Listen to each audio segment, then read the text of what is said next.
Family আজকে সকাল সকাল আমাদের বাড়িতে এসেছে ইলিশ মাছ। এই যে 3টে ইলিশ মাছ নিয়ে নিয়েছি, জীবনে ইলিশ মাছ খাওয়া হয়নি, প্রথমবার ইলিশ মাছ খাওয়া। এই যে নিয়েছি, দেখেছো গরিবের ঘরে ইলিশ মাছ, বুঝতে পারছো? এই দেখো তিনখানা, একটা নয় তিনখানা ইলিশ মাছ। বাপরে, আজকে যা বলবো না, থাও। কেমন, চলো মাছ কটা কেটে নিই, রেডি করে নিই, কেমন ঝটপট করে। তো চলো, এখানে মেয়ে আমার বেগুন কাটছে। তো দেখি বেগুন ইলিশ করব, নাহলে মেয়ে তো বলছে সর্ষে ইলিশ করতে, দেখা যাক কি হয়। আমি বলছি যে আজকে বেগুন ইলিশ খা, তো কালকে সর্ষে ইলিশ করব। তো চলো তাহলে আমরা ব্লগের মধ্যে তোমরা দেখতে থাকো। আর রান্নাবান্না করতে গিয়ে বেশি আর বক বক করবো না, কেমন? ইলিশ মাছ তো আমাদের সবারকার প্রিয়, তাই না? আমাদের, আমি তো যদি বাঙালি নয়, আমি সাঁওতালি। সাঁওতালি বলো বাঙালি বলো, আমি তো সেই সনাতন ধর্মের তো করি, বিলং করি, তাই না? সবার কারে হিন্দুদেরও শাঁখা সিঁদুর, আমাদেরও শাঁখা সিঁদুর, তাই না? তো চলো, এই যে, নাহলে অনেকে আবার কমেন্ট করে বসবে, জানো, বলবে সাঁওতালি হয়ে হিন্দুর পরিচয় দিচ্ছে। তার জন্যে গো, এই যে ইলিশ মাছটা এইভাবে কেটেছি। এই যে, এটা আমাদের বাড়িতে প্রথম ইলিশ মাছ খাবো আমরা। তো চলো, ছোটোবেলা থেকে ইলিশ মাছ আমি খাইনি, সত্যি কথাই বলবো, মিথ্যে কথা বলবো না। তো চলো, এই যে কেটে পরিষ্কার করে নিয়েছি। আর ইলিশ মাছ বাঁচা তো আমি জানি না, তো মেয়ে আমাকে বলছে মা এইভাবে রাখতে হয়, ভেতরে কালো কালোগুলো রেখে দিতে হয়। তো আমি না, যখন মাছ বাছি না, একবারে পরিষ্কার মানে ধকধকে করে নিই। জানি না, আমি মাছটা আজকে খুব ভালো করেই ধুয়েছি, তো আর টেস্ট হবে কি না আমি জানি না। তো চলো তাহলে বেগুন কটা কেটে নিই ঝটপট করে, কেমন? তো চলো, এখানে কড়াই বসিয়ে দিয়েছি, আর এখানে এই যে বেগুন আর লম্বা লম্বা করে আলু কেটে নিয়েছি। এগুলো সবই ধোয়া হয়ে গেছে, আর এখানে 3টে কাঁচা লঙ্কা চিড়ে দিয়েছি মধ্যে দিয়ে। এবার চলো আগে এই বেগুন আলুটা ভেজে নেবো, তারপরে মেয়ে বলছে আমার জন্য একটা মাছ, ইলিশ মাছ ভাজা করে তুলে রেখে দেবে। তো চলো তাহলে, এখানে আমি এই যে হলুদ মাখিয়ে রেখে দিয়েছি। আর ক্যামেরাটা ঝাপসা হয়ে গেল কেন কিছু বুঝতে পারছি না। তো চলো, এই যে হলুদ মাখিয়ে রেখে দিয়েছি।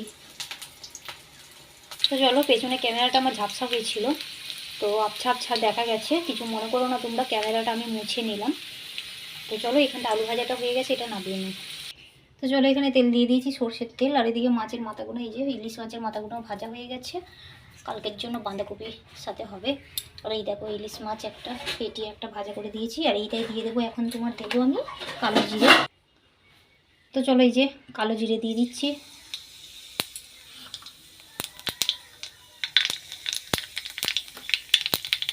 তো চলো, কালো জিরে ভাজা হয়ে গেছে, এখন আমি দিয়ে দিচ্ছি 3টে কাঁচা লঙ্কা। চলো, এই যে এখানে মশলাটা আমি কষে নিচ্ছি। তো এতে যেন তোমরা মনে করো না যে আমি আদা রসুন দিয়েছি, ইলিশ মাছে আদা রসুন দেয় না, আর আদা রসুন দিলে তার টেস্টটাই চলে যায়। তো আদা রসুন আমি দিই, অনেকেও রান্না করে আদা রসুন দিয়ে, কিন্তু আমি ইলিশ মাছ আদা রসুন দিয়ে রান্না করি না, ঠিক আছে? তো এই যে জাস্ট দিয়েছি তোমার জিরের গুঁড়ো, লঙ্কার গুঁড়ো, আর হলুদের গুঁড়ো, আর কাঁচা লঙ্কা, আর কালো জিরে দিয়ে এটা রান্নাটা করব। আর তোমার শেষে মানে মশলাটা কষা যাওয়ার পরে দেবো তোমার কাশ্মীরের লঙ্কাটা, লালটা। এই যে এখন আমি সেই ভাজা আলু কটা দিয়ে দিচ্ছি, আর দিয়ে দিচ্ছি পরিমাণের মতো নুন। বেগুনটা দেবো লাস্টে দেবো, আর একটু জলটা দিতে হবে, না হলে কেননা আলুটা সেদ্ধ হবে না। এই যে ওপরে দিয়ে দিচ্ছি কাশ্মীরের লঙ্কাটা। তো চলো, এখন আমি মাছটা কিন্তু আমি ভাজিনি, এটা হচ্ছে কাঁচা মাছটা আমি দিয়ে দিচ্ছি।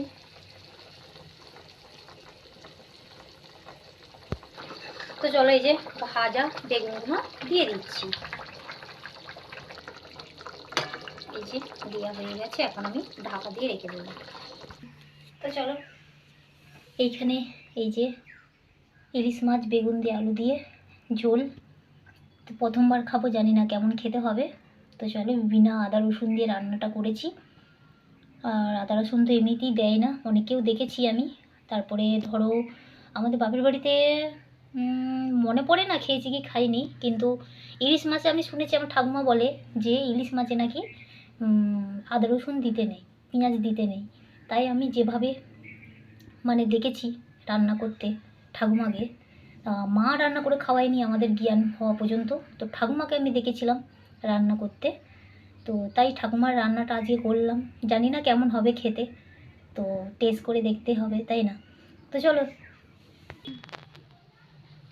চলো তাহলে কালকে তাহলে দেখা হচ্ছে ইলিশ মাছের সাথে। আর ইলিশ মাছের সাথে মানে ইলিশ মাছ পোস্ত দিয়ে হবে কালকে, পোস্ত জিরে বাটা অনেক কিছু দিয়ে রান্না হবে। তো সেটা তোমরা দেখতে পাবে ব্লগের মধ্যে। যদি বলে দিই তাহলে তো তোমাদের মানে দেখাটা মানে সেই ইন্টারেস্টটাই থাকবে না, তাই না?